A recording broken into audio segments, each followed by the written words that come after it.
Assalamu alaikum. Welcome to Morning News on BTV News. I'm Kim Yorin with you. Prime Minister Tariq Rahman assured full government support for testing, quality validation, and commercial production of locally developed ventilators and high-flow oxygen machines, reaffirming his government's commitment to advancing healthcare through research and innovation. The assurance came at a meeting held at the Prime Minister's office in the Cabinet Division at the Bangladesh Secretariat yesterday. During the meeting, the Prime Minister highly appreciated the initiatives of the experts and researchers who developed the two medical devices using indigenous technology. He also assured all possible assistance to make the ventilator and the high-flow oxygen machine ready for practical use and commercialization. The experts in the meeting presented the effectiveness, prospects, and future development plans of the two locally developed medical devices. The meeting was informed that two separate teams of specialists developed the ventilator and the high-flow oxygen machine. Following the required regulatory approvals and clinical trials, the devices could be introduced in hospitals across the country and also have the potential to be exported to international markets. Officials said as the machines have been developed locally, they are expected to be manufactured and marketed at comparatively lower cost, making advanced healthcare services more affordable for patients. The experts also observed that successful production and widespread use of the two devices would reduce Bangladesh's dependence on imported medical technologies. Health and Family Welfare Minister Sardar Mohammad Shekhawat Hussain, State Minister Dr. M.A. Mohit, Prime Minister's Special Assistant on Health Affairs Dr. S.M. Ziauddin Haider, Health Services Division Secretary Mohammad Kamruzzaman Chaudhry, Pro Vice Chancellor of BUET Dr. Mohammad Shariful Islam, Prime Minister's Office Physician Associate Professor Dr. Shah Mohammad Amanullah, Prime Minister's Assistant Private Secretary 1 Dr. Mamun Shibli, and officials concerned attended the meeting. Prime Minister Tariq Rahman said his government considers ensuring quality education for every student in the country as one of its top priorities. The Premier made the remarks while visiting the Ministry of Education at the Bangladesh Secretariat for the first time after assuming office yesterday. During the visit, he reviewed the ministry's overall activities and exchanged views with its senior officials, heads of different departments and agencies, and experienced education officials working at the field level. A review meeting was held during which officials gave detailed presentations on the ministry's ongoing activities, various development projects, progress in implementing the national education policy, and administrative performance. After reviewing the presentations, the Prime Minister provided necessary directives to the officials concerned. The meeting focused on improving the quality of education, ensuring students' regular attendance in classrooms, strengthening effective teaching, providing continuous and modern training for teachers, expanding technology-driven education, and reinforcing administrative accountability. During the visit, the Prime Minister also interacted with experienced education officials serving at the field level. The officials shared their experiences regarding the ground realities of the education sector, existing challenges and measures needed to improve the quality of education. The Prime Minister listened attentively to their observations and stressed the importance of giving due consideration to field-level experiences and recommendations in policy formulation and implementation. At the end of the visit, the Premier called upon the Ministry's officials and employees to work with dedication, professionalism, and a strong commitment to public service. He also issued necessary directives for the overall development of the country's education system. Prime Minister Tariq Rahman urged Japan to recruit more skilled Bangladeshi workers while seeking more active Japanese cooperation in human resource development, skills enhancement, and increased investment. He made the call when Japanese Prime Minister's Special Advisor Yuno Yoshimasa paid a courtesy call on him at his office in the Bangladesh Secretariat yesterday. The two sides in the meeting discussed ways to further strengthen the strategic partnership between Bangladesh and Japan and elevate bilateral relations to a new height. During the meeting, the Prime Minister urged Japanese authorities to take initiatives to recruit skilled Bangladeshi healthcare workers, agricultural workers, and drivers with Japanese language proficiency. He also sought greater Japanese cooperation in human resource development, skills enhancement, and various other sectors. The Prime Minister called for increased investment by Japanese companies in Bangladesh, saying Bangladesh government would provide all-out support if Japan show interest in establishing another industrial park similar to the one at Arai Hazar in Narayanganj. The Prime Minister also stressed the need for joint efforts to expand bilateral trade and economic cooperation between the two countries.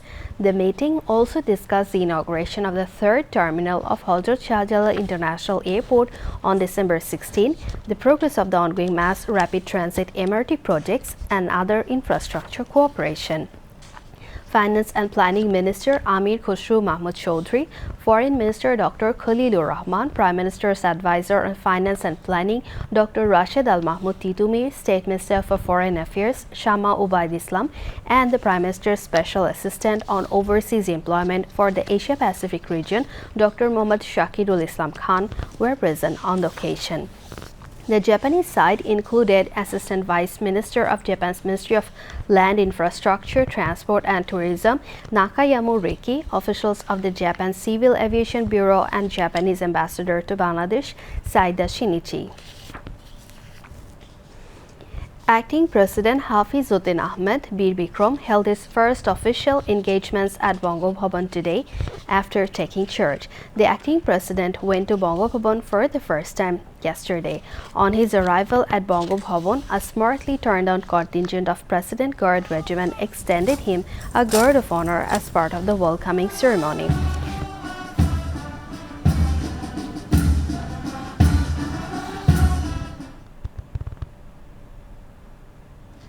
After presenting the Guard of Honor, President's Military Secretary Major General A.S.M. Bahauddin, Office Secretary Khan Mohammad Nurul Amin, and Press Secretary Mohammad Sarwar Alam welcomed the acting president with floral bouquet at the octagonal of Bongo Bhavan.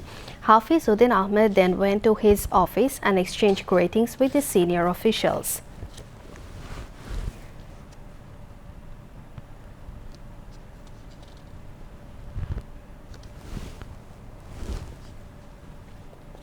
Later, accompanied by the secretaries, the acting president visited different areas of the Bongo Bhavan.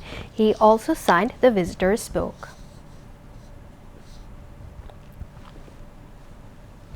Later, acting President Hafizuddin Ahmed visited Toshakhana of Bongo Bhavan.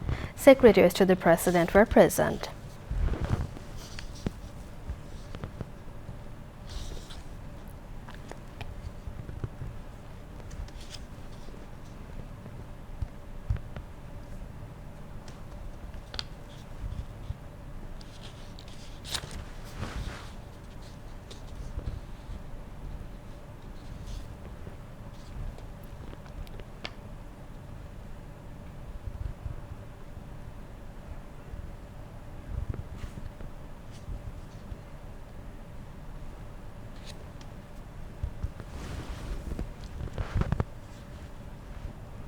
A meeting was held between Acting Speaker of the National Parliament Barrister Kaisar Kamal and an Election Commission delegation led by Chief Election Commissioner A.M. Nasiruddin. The meeting took place yesterday at the Acting Speaker's office in the National Parliament building.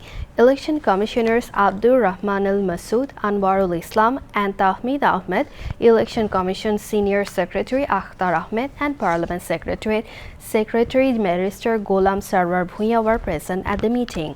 Briefing journalists after the meeting, CEC A.M.M. Nasiruddin said that the date for the presidential elections has not yet been finalized, but the Election Commission is fully prepared to conduct the election whenever it's scheduled. Information and Broadcasting Minister Zohiruddin Shapon has said that the government is working to fulfill all the commitments it made to the people during the election. Speaking yesterday morning after taking part in a tree planting program along the banks of the Kutubpur Shonir Canal in Gornodi, Borishal, the minister called on party leaders and activists to actively participate in nation-building initiatives. He said that the people have entrusted the BNP with the responsibility of governing the country through their votes. He added that politicians who dares to underestimate the people are in fact the enemy of the party. The information minister also instructed party leaders and activists to ensure that no one involved in wrongdoing is allowed to escape accountability by using the party's name or affiliation. Prime Minister's Information Advisor Dr. Zahidur Rahman has said that once a person is no longer serving as president, legal action may be taken against him for actions committed before or after his tenure in office. He said any aggrieved party has a right to seek legal remedy through the court. He made the remarks while responding to questions from journalists during the government's regular press briefing at the Secretariat yesterday. Principal Information Officer Said Abdul Ahmed was also present. The advisor said the recent decision to place several government officials on compulsory retirement was not related to 2018 general election. He added that the government intends to prosecute those responsible for the alleged nighttime vote irregularities associated with the 2018 election, although no formal steps have been taken in that regard. Dr. Zahidur Rahman also alleged that the people used 7.62mm live ammunition, a highly lethal caliber, in an attempt to suppress the 2024 movement.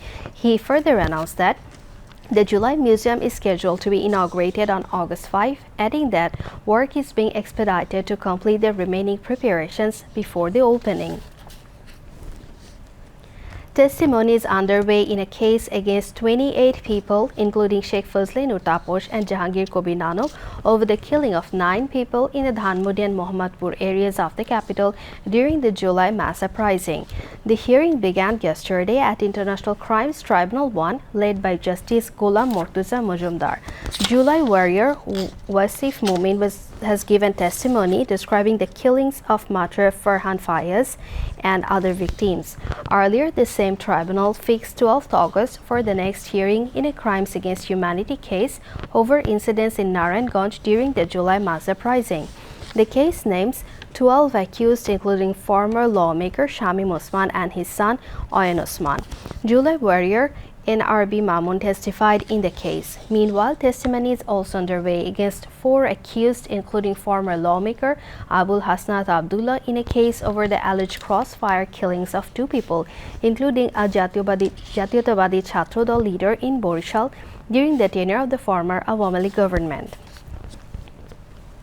Moving on to international news. Oman has developed a new proposal for the management of the Strait of Hormuz. When the new plan was announced, it received support from the Gulf countries.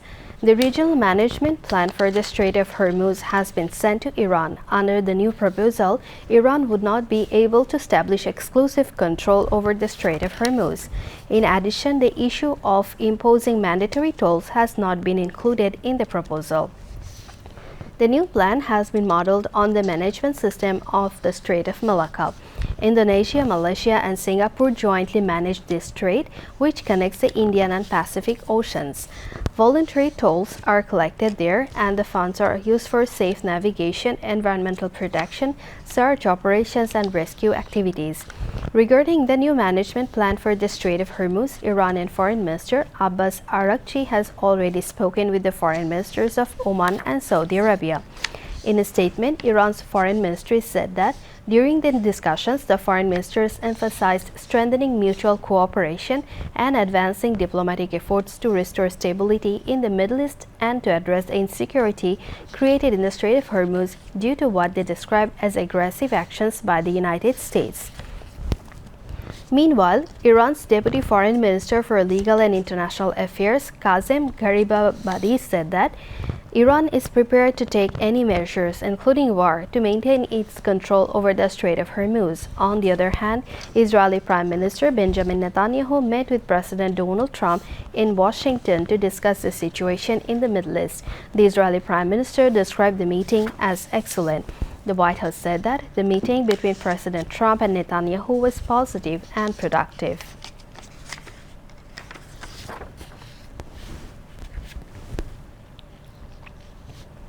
As the intensity of the wildfires along France's Atlantic coast has increased, French authorities have ordered nearly 4,000 more people to evacuate tourist areas. A new heat wave has made it increasingly difficult for firefighters to continue to contain the massive blaze west of the city of Bordeaux despite their tireless efforts. The fire spreading through the Gironde region has already burned an area 4 times larger than the city of Paris. Around 220,000 people have been evacuated to safety. Across France and Spain, approximately 330,000 people have been forced to leave their homes and holiday resorts and move to safe shelters because of the extreme wildfires. Meanwhile, with fires remaining out of control in several locations, Spain is preparing for its 4th heat wave of the summer. The country is already facing what could become the largest wildfire in its history. French Interim Minister Laurent Nunez said that, outside of wartime, this is likely to be the largest civilian evacuation operation in the country's history. Taking advantage of calmer nighttime weather conditions, firefighters have managed to bring parts of the Gironde fire under some degree of control. However, there are serious concerns that the fire could spread again as temperatures rise and humidity levels fall. Eric Brocardi, spokesperson for the National Federation of Fire Services, said that the fight against the flames would continue despite the rising temperatures. Scientists have reported that the highly aggressive Gironde wildfire generated enormous black clouds in the sky and created its own weather system. This phenomenon produced lightning, strong winds, and new fires that ignited beyond the main fire perimeter. According to experts, this is the first time such an event has been recorded in France. According to the Interior Ministry, more than 1,160 square kilometers have burned across France so far this year. Europe as a whole is warming at twice the global average rate, and the situation has become even more severe following an exceptionally hot June in Western Europe. Now news on sports. The players are determined to fight poverty through sports. Their sole desire is to eliminate the adversities and struggles of their lives through sports. The recently concluded Notun Kori Sports has provided many underprivileged families with a unique opportunity or platform to establish themselves. 300 young athletes have been selected from the first edition. They will receive advanced training under the Bangladesh Krita Shikha Pratishthan BKSP. There will also be an opportunity to get admitted to BKSP. Meanwhile, the second edition of Notun Kori Sports is going to start from September. This time, there will be 10 disciplines instead of 8.